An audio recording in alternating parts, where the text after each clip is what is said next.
how to see which Instagram Reels your friends liked. In this video, I'm going to show you how to see which Instagram Reels your friends liked within the Instagram app on your iPhone, Android phone, or Samsung phone.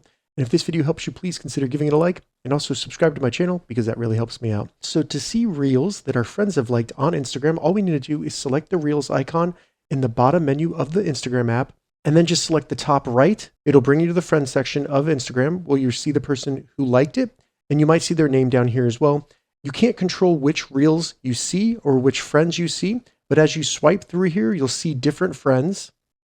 As you can see, this is a different friend here, and you'll see the Reels that they liked. Now, if you're not seeing this option right here, or you want to make sure that your likes don't show up in this friends area, all we need to do is navigate to our profile, then just select the menu button in the top right to open up the settings. When you get to the settings, scroll down until you get to Activity in Friends tab.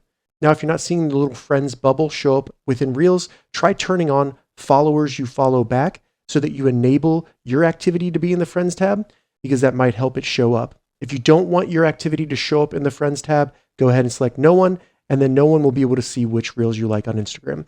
If this video helped you, give it a thumbs up, and please consider subscribing to my channel.